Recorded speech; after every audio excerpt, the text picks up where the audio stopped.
nós nos propomos a falar o Evangelho, podemos falar tecnicamente, podemos levar o Evangelho para a ciência, mas o que nós temos aproveitado é fazer um bate-papo, onde a gente vai sem palavras difíceis, mas buscando nos encontrarmos com Allan Kardec, com a pureza doutrinária, que é o nosso compromisso. O tema da noite é a importância da família na contribuição de um mundo melhor e como nós precisamos cuidar da família, compreender o valor que a família tem para a sociedade. Nós estamos devendo valorizar a família quanto sociedade. E aí eu trouxe essa imagem para vocês verem e refletirem. Olha que família linda, né? Uma família diversa de fato, não é? Papai, mamãe, titia, vovô, vovó, sobrinhos, até a sogra está aí.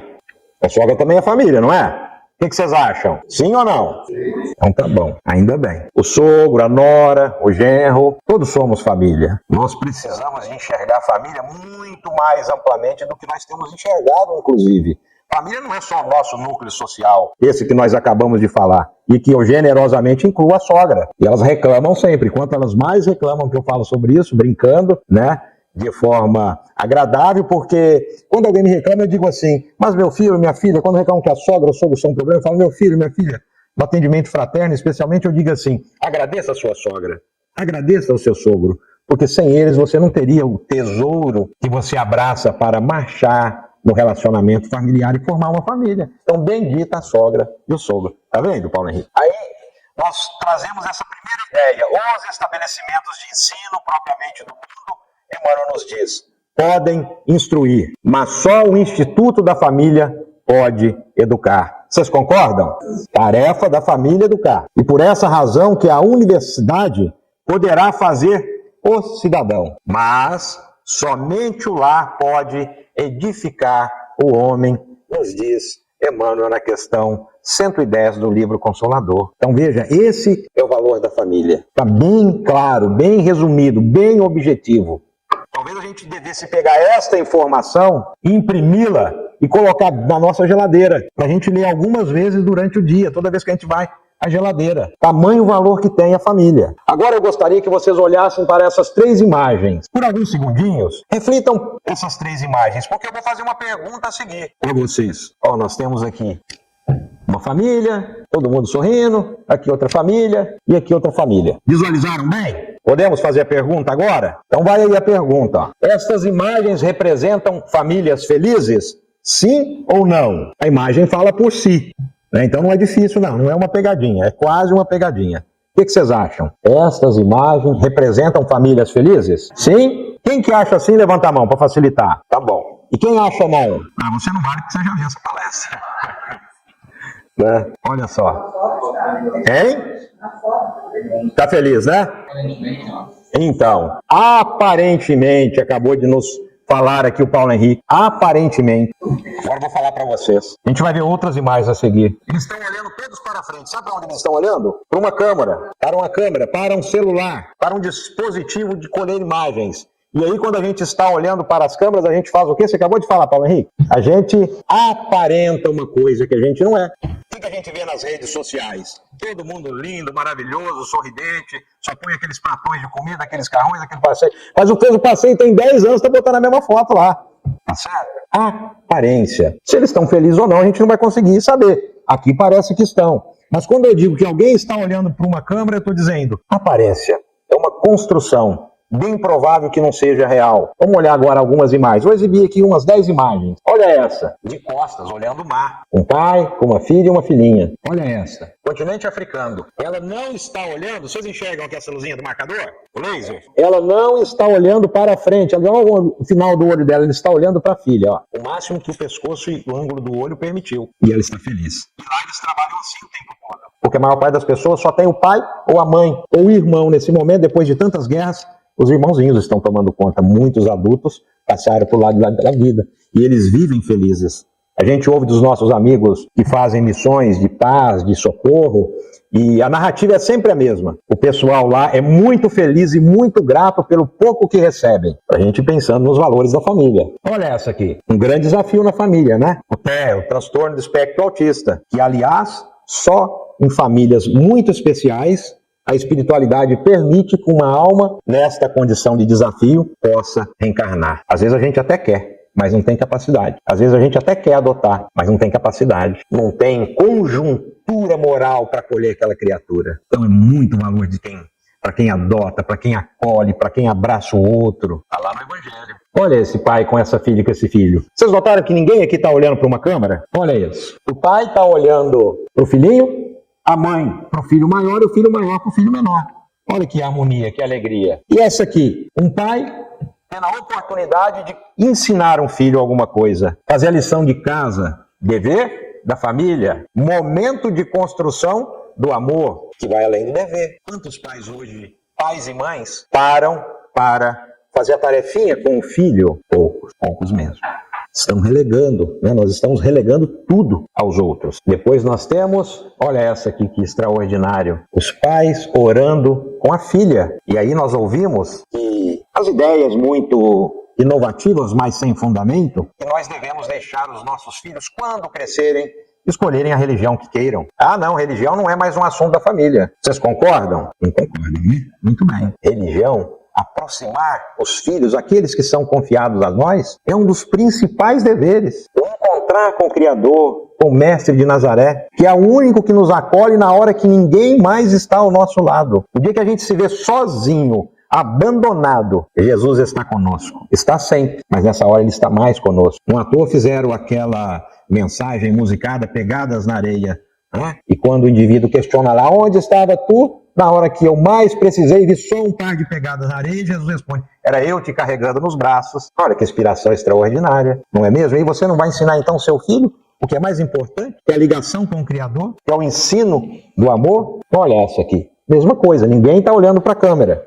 E esta, mesma coisa, ninguém olha para a câmera. Mais uma, essa aqui, ó, um pai abraçando o filho adulto e a esposa chorando. Aqui a gente lembra de uma forma simbólica do culto do Evangelho no lar, que é um dos nossos deveres, que fala mais à frente. Aqui são então ideias para reflexão e para a gente comparar o que é uma família de fato feliz e o que são imagens de aparência, aparentemente feliz. E a gente vê tantas criaturas sofrendo por verem uma felicidade fictícia, ilusória, totalmente construída, não faz de conta, e as pessoas vão adoecendo por conta disso. Então que nós passemos a prestar atenção no que importa, lembrar que o nosso núcleo familiar é o ambiente mais adequado para a nossa construção do bem, da felicidade, do amparo. É no lar que nós encontramos as nossas amizades, e é no lar que nós construímos amizade com aqueles que ontem foram nossos desafetos e que reencarnam, né, Juscelino? Que reencarnam no mesmo lar para o reajustamento. E felizes somos quando compreendemos essa tarefa que assumimos no mundo maior, na espiritualidade, e abraçamos aquela criatura de fato e vencemos a existência juntos, amando. Vencemos o ódio, vencemos a contenda do ontem. E por mais que isso pareça algo simples, não é algo simples. Aqui muitos de vocês participam. Quem que participa da reunião mediúnica? Podia levantar a mão, por favor? Né? Alguns de vocês, muito bem. O que a gente mais vê na reunião mediúnica são os nossos irmãos em sofrimento que não conseguiram compreender o perdão, porque de fato não é fácil. Estão a bater na porta daqueles em que lhes causaram dor. E muitas das nossas perturbações, das nossas dificuldades, do nosso desequilíbrio são daqueles que nós não reajustamos no ontem. Então veja a necessidade de nós abraçarmos aqueles difíceis que estão nas nossas famílias. Todo mundo está no endereço certo. Quando alguém nos diz assim, no diálogo fraterno, mas eu não pedi para nascer nessa casa. Nossa, que casa horrível. Ah, lá em casa é tudo problemático. É tudo bonzinho demais. Eu digo, pediu sim, meu filho. Você não só pediu por como implorou. Muitas vezes nós imploramos de joelho para que aqueles corações mais amorosos, mais compreensivos, nos recebam. E não é difícil a gente compreender isso. A gente tem uma literatura extensa, extraordinária, na psicografia do nosso querido Chico Xavier, na psicografia também segura do nosso Divaldo Pereira Franco, através de Joana de Ângeles, e mais uma meia dúzia de mensageiros comprometidos com o Evangelho de Jesus. Vamos mais alguns slides aqui, depois eu paro de mostrar slides. Já que nós estamos falando da importância e da responsabilidade da família, eu queria que vocês dessem uma olhada nessa imagem. É familiar para alguém de vocês? Dá para ver daí, Paulinho? Criança com o celular na mão.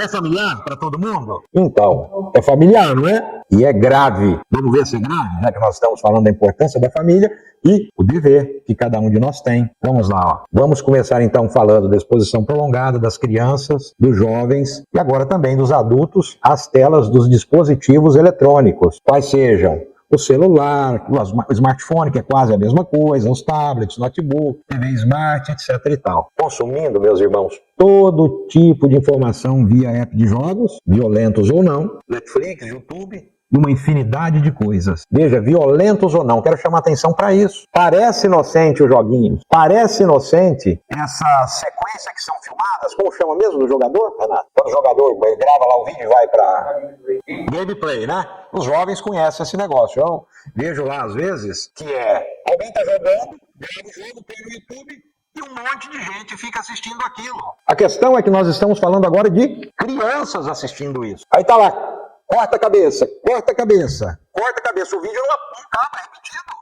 A senhora já pensou? O que nós estamos transmitindo de conteúdo para a criança? Ideias de violência, ideias de agressividade, no momento em que ali o terreno é muito fértil para todas as ideias. E dá-lhe violência nesses vídeos, né? É incrível que às vezes acontece dentro da nossa casa. O meu netinho gosta desses vídeos e o meu filho, apesar de espírita, educador, professor universitário, é difícil convencê-lo que isso não é algo banal. Isso é bem grave. Ontem eu ouvi o netinho então falando com a vovó, a Maria Cláudia, e ele falou assim, eu tô matando aqui um monte de bandido, eu tô fazendo, tô acontecendo. Quer dizer, a ideia da violência, tá certo? Isso é um alerta. E isso nós discutimos bastante no último Congresso Médico Espírita, que foi em Vitória, no mês passado.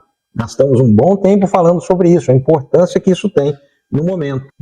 Olha algumas consequências. Crianças que comem com o celular podem ter distúrbios alimentares. Alerta aos especialistas. É mais, hérnia de disco e outras doenças na coluna aparecem na lista dos problemas físicos por uso abusivo digital. E aí eu digo para vocês, a expectativa de vida hoje, da nossa idade, é 90 anos, média. Sim, muito jovem, criança. Você já está se predispondo à hérnia de disco e as doenças da coluna, como é que você vai estar aos 30? E aos 50? E o resto, a outra metade da vida? Vai ficar capengando? Olha a responsabilidade dos pais, da família. Está lá no Evangelho. E ainda peguei só um terceiro fator. Nos casos mais graves, a criança apresenta sintomas de ansiedade, depressão e prejuízos sociais ou educacionais.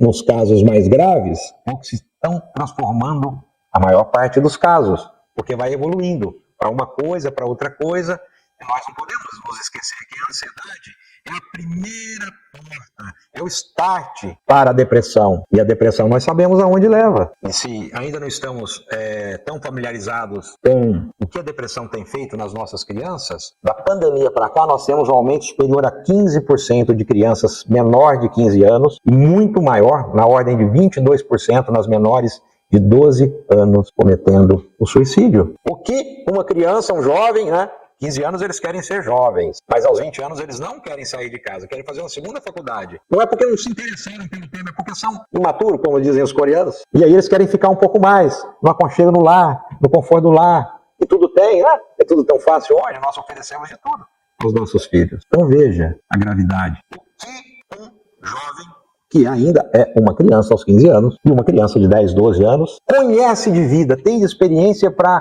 sequer considerar o suicídio, meus irmãos. Tem alguma coisa? Não tem. Mas essa violência que elas são expostas o tempo todo, na televisão, nos smartphones, nos filmes, nas séries, etc, etc e tal, leva a essas consequências. Tá certo? Agora, é só tirar o cabinho daqui e não preciso mais de lá. Porque eu vou continuar olhando aqui os materiais. Posso só puxar? Que a gente tira aquela luz dali. Não vai ter que tirar mais, né? Não, você vai fazer a gentileza de desligar, né? Então tá ótimo. Agora vocês vão ficar com a alegria de ficar olhando só pra mim. Essa figura linda e maravilhosa que a mamãe fez com todo amor e carinho. Há controvérsias, né? Mas faz parte. A palavra família reaviva em nós as sensações de segurança e aconchego. Segurança e aconchego. Então a importância do grupo familiar como estrutura capaz de nos sustentar nas lutas da vida. Olha que informação extraordinária. Se a gente olhar lá no dicionário Oxford ou em outros, a gente tem as seguintes informações de família. Família é um agrupamento humano formado por duas ou mais pessoas com ligações biológicas, ancestrais, legais ou afetivas, que geralmente vivem ou viveram na mesma casa. Então nós estamos falando dos pais, dos filhos, dos irmãos, dos avós, da sogra. Opa, da sogra não. Tem alguém que é sogra aqui, por favor? Levanta a mão aí. Se vocês levantar tímida, é porque a coisa tá feia. Tem alguém que é sogra? Olha direito aí, por favor. Tá vendo? Mas a Maria Cláudia não é sogra, não. Não levantou a mão. Olha, de novo, né? Benditas sogras, benditas sogras. Eu amo muito a minha sogra. Quando eu chego na casa dela, na hora que eu estou subindo, ela mora lá em Campinas. E está vivenciando grandes desafios. Uma pessoa que viveu a vida para amparar os filhos e aos semelhantes. E sempre que chego lá, as poucas vezes que vou, ela já prepara um cafezinho, foi assim de sempre. Chegava, estava lá com o cafezinho pronto. E quando a gente recebe alguém com um cafezinho, significa que a gente gosta muito daquela pessoa. Porque a gente só toma cafezinho com as pessoas que a gente gosta. Se for mineiro, também tem pão de queijo, mas como ele é paulista, não tem pão de queijo. Tá certo? E o Rui Barbosa, num dos pensamentos mais emblemáticos dele, ele nos deixou a seguinte ideia: família é a célula máter da sociedade. É tão extraordinária essa frase, é tão direta, é tão objetiva, que ela está em todos os temas. A gente vai olhar lá o professor Eurípides de Barçanufo, grande trabalhador do Espiritismo. E se a gente não conhece a história do professor Eurípides de Barçanufo, devemos buscá-la, né? Um grande trabalhador das Minas Gerais. Certa feita, para não deixar escapar a memória dele, alguém bate à porta da casa dele e fala para ele que a esposa estava em trabalho de parto e que ele precisava de ir, né? Muitos de vocês conhecem essa experiência dele. E ele fala: não, mas eu já estive lá, tá tudo certo, pode voltar, o seu filhinho é lindo. Aqui estou ilustrando e pondo um pouquinho de cor. E o pai, aflito, etc, etc. Não, mas temos que ir, vamos lá. E como é que você esteve lá? Se eu vim de lá agora, minha mulher está no trabalho de pai, etc. E ele, gentil como sempre, como bom mineiro. Então vamos lá. Marchou aquele percurso todinho. Aí chegou lá, o esposo desesperado viu já o filho nos braços da esposa. E ela fala o seguinte: uai, o senhor voltou aqui, o que aconteceu? O marido não fica sem entender. Ou seja, ele já tinha ido, ele já tinha ajudado no parto daquela criatura, através das potências mediúnicas e da capacidade amorosa dele, e já estava de volta quando o marido foi buscar o socorro. E ainda assim, gentil foi com ele, como Jesus nos ensinou: marche com o seu semelhante. Se pedir a capa, dê a túnica. Mais ou menos assim. Né? E um momento então tão atual, tão conturbado, onde nós enfrentamos uma série de inversão de valores no campo da moral, requer mais atenção à preservação da harmonia familiar. Vou repetir: mais atenção à preservação, olha a expressão, preservação da harmonia familiar. E a pandemia nos deixou tão claro quanto falta de harmonia familiar. Começamos a conviver com as pessoas o dia todo dia, o tempo todo, né? Aumentou o desarranjo familiar. E o número de separações aumentou exponencialmente. E essa preservação é um valioso antídoto à instalação do desequilíbrio no organismo social. Então veja, célula máter da sociedade, o ambiente central do equilíbrio do planeta, tá certo? O organismo social é a soma do planeta. E o lar terreno, na visão espírita, representa a oportunidade, como nós sabemos, de aprendizado e prática as leis divinas. Vou só olhar para o relógio para ver se está sintonizado aqui certinho. Propiciando o encontro de espíritos de outras existências, como nós falamos há pouco. Assim também dos espíritos amigos de outras existências. Assim também como o devido reajuste com os desafetos de existências passadas. E é bom quando a gente tem a oportunidade de estar, né, encarnar num lar onde tem afetos e desafetos. Não sei se é tão bom quando o desafeto é muito difícil, mas é oportunidade nós nos revivemos. Porque se nós passarmos uma vida com tudo fácil, o que é que nós estamos angariando num planeta onde o desafio é superar as nossas limitações? Ninguém passa. Não conheço ninguém que passou pela existência do meu círculo de conhecidos, que é extenso em função da minha profissão. Independente da classe econômica, às vezes, quanto mais recurso material, maior a dificuldade em lidar com as emoções devido às facilidades, né? Então ninguém passa pela terra sem enfrentar desafios. Nós podemos nos manter neutros, refratários ao enfrentamento. Muitas criaturas fazem isso. Ele avança mais. Melhorou? Tá ouvindo bem, Robinho? Então tá bom, vocês não falaram. O dia que você for falar lá, eu já falei. Fala mais alto que eu não tô ouvindo. Desculpa, tá bom? Então veja a importância, né, de nós estarmos com criaturas difíceis. Às vezes nós não encontramos no nosso lar criaturas um tanto difíceis, mas nós as encontramos no nosso ambiente de trabalho. Outro ambiente que nós encontramos criaturas difíceis, né, Juscelino? Você não está sempre alegre, né? Mas a gente encontra no nosso grupo de trabalho, né, dentro da casa espírita, nós temos criaturas difíceis, não temos, Paulo? Nós, às vezes, somos difíceis por demais e nos achamos extraordinários, porque fazemos uma coisinha, perdoamos alguma coisinha, não é mesmo? E aí surgem algumas questões para a gente pensar. Primeira, como construir e manter a tão sonhada paz no lar? De que maneira superar os atritos e desavenças no ambiente familiar? Eu não vou responder a nenhuma dessas questões, mas nós estamos lançando-as à reflexão. Será possível encontrar no lar o suporte necessário à superação das aflições cotidianas? O que vocês acham? No lar tem soluções para os nossos problemas do dia a dia ou não? Sim ou não? Sim. Ah, que beleza. E para nós alcançarmos, então, esse êxito, acho que é melhor responder logo, né, Paulo Henrique? Porque, afinal de contas, a gente quer entender a importância da família, né? Para nós alcançarmos, então, um êxito, lembremos dos sentimentos nobres. Quais são? Amor, renúncia, perdão, dedicação e respeito. Essas são as molas da construção de uma família perfeita. Para o momento que nós vivemos, no mundo de provas e expiações, num processo de transição para um mundo de regeneração, que nós encarnados sequer vamos perceber, como nos dizem os espíritos iluminativos, na codificação espírita.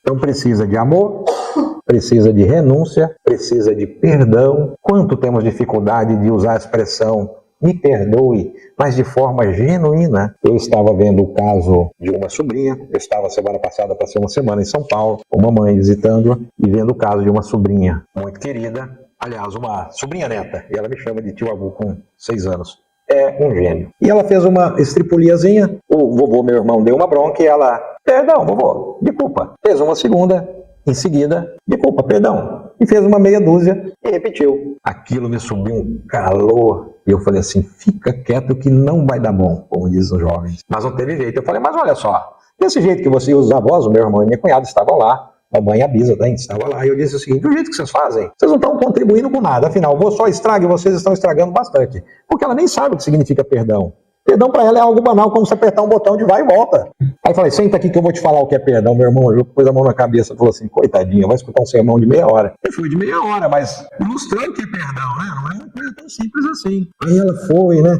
também emburrada comigo, foi lá, nós estávamos numa sala ampla, e ela foi lá pro vovô e falou assim, vovô, me desculpe sinceramente, agora eu não vou fazer mais. Passamos lá mais 2 horas juntos e ela não repetiu mesmo. De alguma maneira ela assimilou aquilo com tanta facilidade que ela voltou com firmeza. Então veja a importância do perdão, porque nós tropeçamos o tempo todo. Nós temos dificuldade no relacionamento familiar porque dentro das 4 paredes, como usava essa expressão grande amigo espírita lá do interior de São Paulo, dentro das 4 paredes nós nos revelamos como somos de fato. Aí nós esquecemos a gentileza, a boa educação, aquele comportamento exemplar que nós, por convenção social na rua, aderimos com muita facilidade. Até os violentos, os brutos, etc. e tal, eles são comportados a maior parte do tempo. Mas em casa não. A gente fica acomodado e se apresenta como é de fato. Um ambiente em que a gente necessita ser mais amoroso, mais tolerante, mais compreensivo, porque aquelas criaturas, umas estão comprometidas com as outras. E ainda nessa tarefa, no êxito para uma família feliz, nós devemos analisar o nosso comportamento. Como é que nós estamos sendo a cada dia? Parar para pensar, dá trabalho. Vocês não imaginam, dá trabalho. Voltar no dia seguinte e dizer para o outro, olha, eu pensei bem, e a gente vai com uma vergonha, né? Eu pensei bem, você estava coberto de razão, você estava coberta de razão. Pronto. Você resolve um monte de problemas, porque às vezes a gente não percebe e vai atropelando o relacionamento, seja de esposo com esposa, né, do cônjuge, seja do pai com filho, filho com pai, e algumas pessoas são mais sensíveis e elas vão absorvendo aqueles pequenos impactos, aquelas pequenas pancadas. Aí, de repente, alguém na casa explode de muitos jeitos diferentes, inclusive as vias dolorosas do suicídio.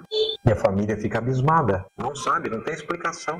É o caso mais comum do consultório. Ficam abismados. A esposa, geralmente, que sofre maior impacto, porque nós vivemos ainda numa sociedade machista, equivocada, e nós aprendemos isso, principalmente nós que temos mais de 40 anos, né? Nós aprendemos isso, e nós ainda estamos multiplicando muito de nós. E a mulher, naturalmente, é mais amorosa, mais sensível, e aquilo vai impactando, e vai impactando. E aquilo vai ampliando o processo de ansiedade, que vira mais tarde a depressão. E logo a seguir, se isso não é reequalizado, deveria ter sido apenas com um pedido genuíno, sincero de perdão, vira uma tormenta. Algumas vezes vai parar na justiça, de forma violenta, na delegacia, e outras vezes acaba no que nós acabamos de falar há pouco, um crescimento exponencial também no número de separações. Olha só, porque não praticamos as leis básicas que esse mestre amoroso de Nazaré, que marcha ao nosso lado o tempo todo, nos ensinou. O amor, o perdão, a benevolência, a empatia, a tolerância. Se nós consultarmos lá na codificação espírita, no Livro dos Espíritos, no capítulo 7, o item 6, que é Lei de Sociedade, Laços de Família, são 3 perguntas, 3 indagações que o extraordinário iluminado Kardec fez aos espíritos. Tem gente que ainda acha que Kardec fez as perguntas para esclarecimento próprio. Tem outros que estão dizendo por aí que Kardec está ultrapassado. Sábado, meus irmãos, eu faço parte do núcleo de pesquisa e filosofia em espiritismo e, por questão do fechamento do primeiro semestre, convidaram uma pessoa estudiosa para falar de um determinado tema lá numa aula fechada. E a pessoa foi muito feliz. Mas, de repente, lá no final, ela teceu comentários tão equivocados sobre Emmanuel, sobre Chico. Eu fui obrigado a fazer uma pergunta mais incisiva. Eu concordei com quase tudo, mas precisava de deixar ali a pergunta. Ele me respondeu gentilmente, agradeceu, a gente continuou ali o colóquio no final da exposição. E no final do encerramento, a diretora do núcleo, alguém que tem conhecimento de filosofia muito avançado, e mais 2 colegas disseram o seguinte: então, que bom que você trouxe essa ideia futurista, inovativa, iluminada. Eu estava só ouvindo essas palavras, né? E nós temos que nos atentar pela pureza doutrinária. Eu falo assim, mas ele acabou de fazer um atentado, não nos atentarmos, né? A pureza doutrinária, quando ele ataca ali as informações de Emmanuel. E aí,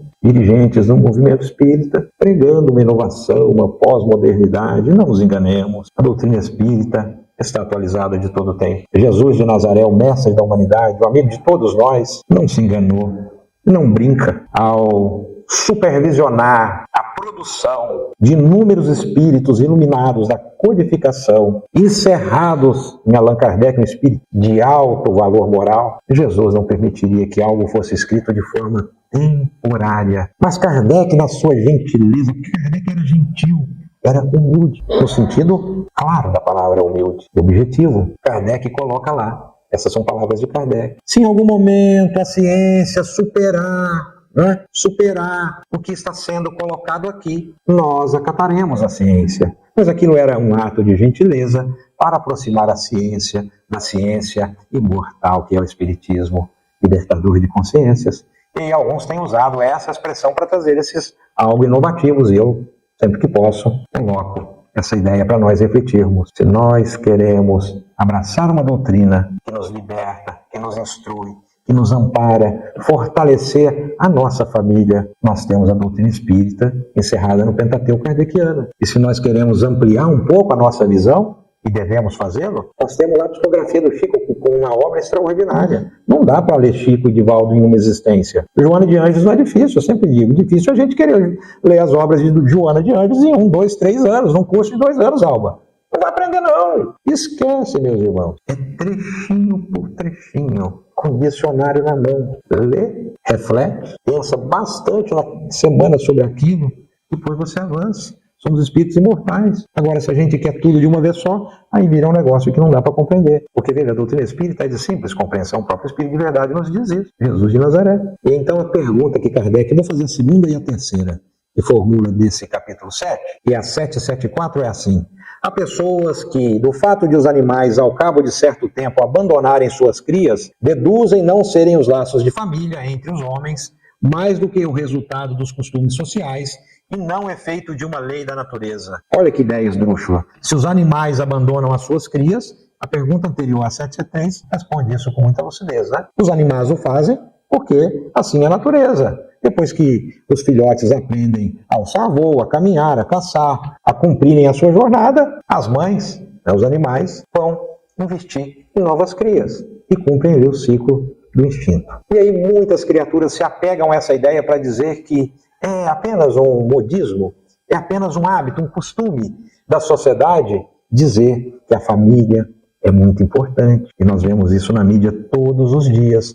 E que os espíritos respondem a nós, através de Kardec, porque respondem a nós. Diverso dos animais é o destino do homem. Porque então querer sempre confundi-lo com eles, com os animais. Há no homem alguma coisa mais além das necessidades físicas. Há a necessidade de progredir. Os laços sociais são necessários ao progresso e os laços de família estreitam os laços sociais. Então veja, a família é central em tudo, em todos os instantes, em todos os momentos. E ele conclui a resposta dessa pergunta com o último parágrafo. Eis porque os laços de família são uma lei da natureza. Quis Deus que por essa forma os homens aprendessem a amar-se como irmãos. E aí a família estendida. Vou contar uma coisa para vocês. A gente às vezes entra tão correndo na casa espírita, vamos falar do nosso ambiente, que a gente não olha nem para quem está do nosso lado. Às vezes a pessoa chegou pela primeira vez na casa espírita, aqui teve ter o cuidado de perguntar quem está chegando, de acolher, de dar informações. Porque a maior parte de nós chega na casa espírita enfrentando algum desafio, ou com muitas dúvidas, né? Em diversas áreas, seja da mediunidade, seja dos problemas familiares, seja da chamada perda dos entes queridos, que é uma perda entre aspas, porque nós não perdemos ninguém, nós dizemos logo, até breve. E a doutrina espírita nos ensina isso com tanta clareza, não é mesmo? Mas nós não olhamos para esse próximo, às vezes não damos um sorriso a essa pessoa. Identificou, seja bem-vindo, seja bem-vinda, muda tudo. A gente não olha para o nosso vizinho. Não se enganem, nos bairros nobres, nos bairros de classe média, nos bairros de classe popular, tem pessoas de todas as naturezas e tem muita gente com muito dinheiro passando por muita miséria moral. Então, assim, olhemos para o nosso próximo. E quem é o nosso próximo? O transporte público é aquela pessoa que senta ao nosso lado, na casa espírita é quem está ao nosso lado. Por isso que a gente deve abandonar, inclusive, o hábito igrejista, né? A gente entra, senta, fica durinho na cadeira, se o palestrante for muito rigoroso, não tem problema, né? E fala todo durinho lá, e a gente vai embora. Não sobra ali 5 minutos para deixar um abraço, perguntar como está o familiar de alguém. E nós somos uma única família, a família universal. Às vezes desprezamos alguém que na outra existência nós vamos rogar a oportunidade de recebê-lo em nosso lar. Então façamos isso agora, com mais facilidade. Não é mesmo? E a questão 775 é muito curta e taxativa. Qual seria para a sociedade o resultado do relaxamento dos laços de família? Olha o que a espiritualidade responde. Uma recrudescência do egoísmo, ou seja, um agravamento, um aumento exagerado do egoísmo. Isso responde à importância da família. O que nós vemos é a família sendo atacada o tempo todo, desvalorizada, grave, bem grave. Porque é por repetição, é todo dia, toda hora. E as trevas ficam felizes, porque destruindo a família, não é? Mesmo que temporariamente, porque todo mal é temporário, e todo espírito feliz é temporário, e todo espírito que marcha no mal, mesmo aqueles que estão presos às zonas mais penosas dos vales terríveis, esses também haverão de progredir, haverão de alcançar a felicidade no tempo que precisar, porque o nosso Pai não perde ninguém, não perde ninguém, nenhuma ovelha será perdida. Mas nós enfrentamos esses desafios. A gente talvez não tenha a consciência, mas lá atrás nós tivemos informações que depois foram publicadas em acho que mais de uma obra que a tão inocente minissaia foi uma ideia muito infeliz das trevas. E olha só, agora a minissaia já é uma roupa comprida. Pensem vocês. Nós somos suscetíveis, como nos dizem os espíritos, né? O tempo todo nós somos suscetíveis e somos influenciados quase que em todas as nossas ideias, que para aqueles que têm mais de 39 anos como eu, e se lembram daquela novela Dancing Days, era um verão terrível, porque o verão, se hoje é quente, naquela época o verão era mais quente, o inverno muito mais quente. Quando tinha a meia lá, 3/4, não tinha? Era esse o nome? Era linda. Mas aquela meia funcionava lá na Europa, que estava um frio tremendo. Aquele é um típico exemplo de obsessão coletiva. A minissaia é um exemplo mais claro ainda, do desejo das trevas, de expor as pessoas. E para a gente encerrar, posso usar 2 minutos? Paulo, da mesma forma que nós o ouvimos na leitura de abertura, lá em Timóteo 5,4, ou seja, Paulo enviando uma carta a Timóteo, né? Ele afirma assim, vou ler só um pedacinho. Aprendam primeiro a exercer piedade para com a sua própria família e a recompensar seus pais, porque isto é bom e agradável diante de Deus. Olha que simplicidade. A luta em família é problema fundamental da redenção do homem na Terra. Como seremos benfeitores de 100 ou 1000 pessoas se ainda não aprendemos a servir 5 ou 10 criaturas, que é o contexto da nossa família. Como nós queremos ser espíritos iluminativos, falamos de evolução, de progresso, de mundo A, de mundo B, etc, etc e tal. Como é que chegaremos lá se nós não conseguimos atender às necessidades mais próximas? Esta é uma indagação lógica que se estende a todos os discípulos sinceros do cristianismo, nos diz Paulo. Então que nós fiquemos com essa singela reflexão, que zelemos pela família, pelos valores éticos, valores morais da família. Esses valores são de sempre, né? Não nos deixemos levar pelas ideias equivocadas, não cedamos a esses chamados influenciadores digitais, que na verdade são um monte de pessoas sem qualquer conhecimento, sem qualquer autoridade, né? E esse é um pensamento do grupo que tem se dedicado então à ciência médica espírita, né? Uma fala assim bem comum nesse ambiente, né? Um monte de pessoas sem qualquer conhecimento, falando das coisas das quais não tem conhecimento, e muitos de nós embarcando e fazendo um monte de coisas erradas, porque ouvimos pessoas que se parecem felizes, inteligentes, antenadas, etc. e tal, e no fundo não se dão conta nem dos problemas que estão enfrentando. Então que nós busquemos nos confortar, nos instruir no Evangelho de Jesus, que abracemos o Pentateuco como bússola para as nossas vidas, e não nos esqueçamos, finalmente, do Evangelho no lar. O Evangelho no lar é aquela força restauradora de uma vez por semana, onde nós reunimos aqueles que nós amamos. E como nos diz os Espíritos do Bem, aonde estiver uma única criatura trabalhando pelo bem ou buscando o Evangelho, desejoso de fazer o bem, lá está instalado o Cristo vivo a zelar com aquele Evangelho. E é Jesus, né? Onde estiver duas ou mais pessoas reunidas em meu nome, lá estarei. E vocês tenham uma ótima semana, que Jesus ampare a todos.